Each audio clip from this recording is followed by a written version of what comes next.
للمواطنين، علما بأن المغاربة يعرفون جيدا أن سبتة ومليليا هي محتلتين، والدولة المغربية لديها هذا الملف مهم جدا.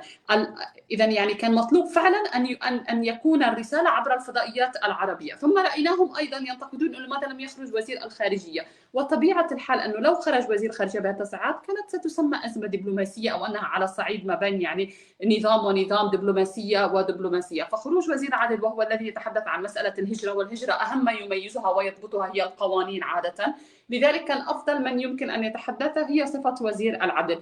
ومرر تلك الرسائل، ولكنه رسائل أولا أنه المغرب لا ينسى بأن سبتة ومليليا محتلتين، وذكر بالتعاون مع إسبانيا، ولكنه ختمها بنقطة مهمة جدا عندما مرر رسائل بأن المغرب متعاون جدا مثلا في مسألة تبادل المطلوبين والمجرمين، وأكثر مما الجانب الإسباني هو متعاون، إلى درجة أنه يعني أشعل نقطة تهديد معينة مبطلة بأن المغرب يمكن أن يراجع هذه الاتفاقيات إذا لم يتجاوب الجانب الآخر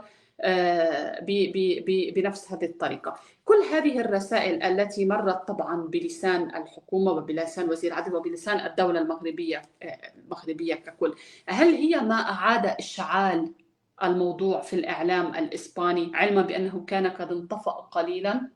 وهل أرادت الدولة المغربية فعلا أن تأخذ هذه المدة حتى تخرج بهكذا تصريحات ولم تخرج بها مباشرة بعد الأحداث؟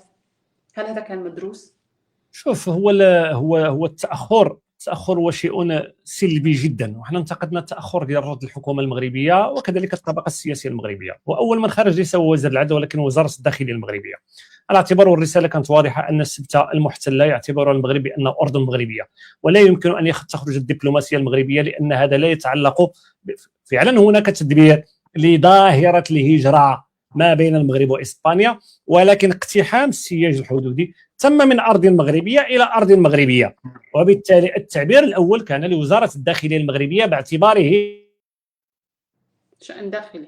كذلك جاء التعبير ديال السيد وزير العدل اللي ربما في سياق الحديث أكد على معطى الذي يعلمه الإسبان أن المغرب لم يكف يوما مع المطالبة بسبتة ومليلية، بل وهناك خطاب للعرش كنظن ولا 2002 ولا 2004 لملك البلاد، والذي أكد بأن المغرب سيظل يطالب بسبتة ومليلية والجزر الجعفرية، وأكد على المقترح ديال والده المنعم الحسن الثاني بأنه المقترح ديال لجنة مختلطة لتسوية هذا النزاع بشكل ودي بطبيعة الحال. والمغرب لا تعوزه المادة التاريخية، لا تعوزه المادة القانونية، لا تعوزه السياقات التاريخية، لا يعوز هذا الملف اللي أنا اشتغلت على هذا الملف في الإجازة، يعني أحد أطراف جزيرة ليلى كان عندي بحث عليها، وبالتالي هناك ملف متكامل. لكن أن استرجاع الأراضي لا يكون بالملفات فقط، لا يكون بقوة الدفعات القانونية والتاريخية، لا يكون بالمرور عبر المنظمات الدولية، ولكن يكون بما يسمى في لحظة الزخم الزخم الاستراتيجي، الميمونتوم استراتيجي. كيكون واحد الزخم استراتيجي الذي يساعد على استعادة الدول، وهذا ما وقع سنة 1975 عندما استرجعنا إقليم الساقية الحمراء بمسيرة خضراء بطبيعة الحال وليس عن طريق الأمم المتحدة. كذلك ما وقع سنة 1979 عندما استرجعنا والذهب بحرب ومعركة بيرانزاران بطبيعة الحال المجيدة ديال 11 أغسطس 1979. وبالتالي حينما تنضج الشروط الذاتية والموضوعية ويقع ذلك الزخم الاستراتيجي سنسترجع سبتة ومليلية بطبيعة الحال. هذه مسألة يعلمها الإسبان. وإذا ما استمعت إلى التصريح ديال العمدة ديال سبتة قال بأن هذا ليس شيئا جديدا، وبأن المغاربة دائما ما يطالبون بسبتة ومليلية والجزر الجعفرية ويعتبروها بأنها مدن محتلة بطبيعة الحال.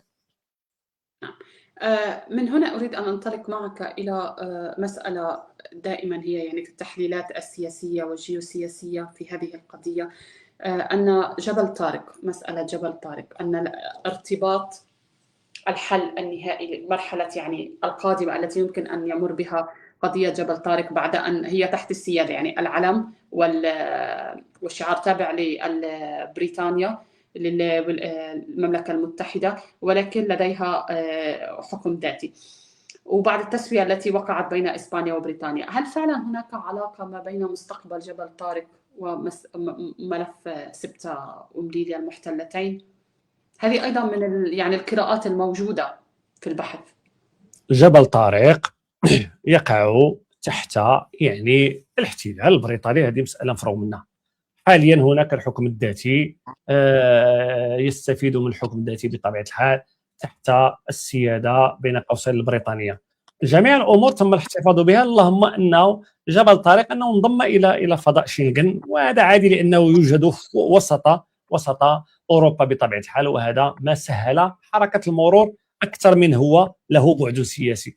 إذا ما درسنا الدفعات التي تقدمها إسبانيا بخصوص جبل طارق، يعني أن سبق لها أن مارست السيادة في هذا البلد، سبق لها أنه كان ولاء كنسي لهذا البلد للكنيسة الكاثوليكية، سبق لمجموعة من المسؤولين أن كانوا تابعين لإسبانيا، سبق لجباية الضرائب كانت تمارسها إسبانيا. والنقطة المهمة والأهم هي مسألة سكون أبيل لا كونتيغيتي جيوغرافيك، أي الامتداد الترابي، الامتداد الجغرافي. تقول لا يعقل أن هذه المنطقة اللي هي امتداد جغرافي لإسبانيا أنها تكون تحت النفوذ ولا تحت السياده البريطانيه.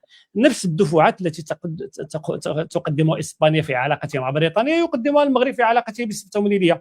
الامتداد الترابي، السياده التي كان يمارسه المغاربه حتى قبل دخول الاسلام، والكل يعلم انه قبل فتح حتى الاندلس، يعني عن طريق عن طريق طارق بن زياد بطبيعه الحال، من قام بدعمه ومساعدته بالسفن هو حاكم سبته المحتله اللي هو يوليان الغماري، اللي هو حاكم بربري امازيغي مغربي. وبالتالي السياده المغربيه على هذه البقعه لم تنقطع لازيد من 20 قرنا الى غايه السنه السوداء ديال 1415، سنه سقوط هذه المدينه تحت الاحتلال البرتغالي اولا على عهد اخوان الاول، ثم بعدما هزم المغاربه البرتغاليون في معركه وادي المخازين او معركه ملوك الثلاث سنه 1578، وانتهت دوله اسمها البرتغال لازيد من 110 سنوات،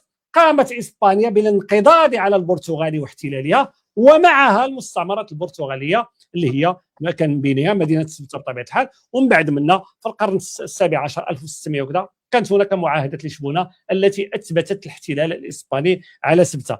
وبالتالي انا اعتقد بان فعلا هناك نفس الدفعات هنا وهنا، ولكن السياقات تختلف، والمغرب لا يرهن وينتظر الى غايه ان يحل مشكل جبل طارق ونحل، ولكن ينتظر قلت هذا الزخم الاستراتيجي حول هذا الملف الذي نعتقد انه ربما لم يحل الوقت للتحرك سياسيا ودبلوماسيا وقانونيا الى غايه حاله ملفين مهمين. هناك ملف حسم ديال الصحراء الغربيه المغربيه، وعندنا ملف خطير جدا اللي هو ملف ديال الصحراء الشرقيه المغربيه. وهذا الملف مهم لان الصحراء الشرقيه المغربيه احتلالها هو الذي قطع اوصال المغرب عن افريقيا وخاصه عن مالي، بالنظر الى العلاقه التاريخيه التي كانت لنا مع الشقيقه مالي.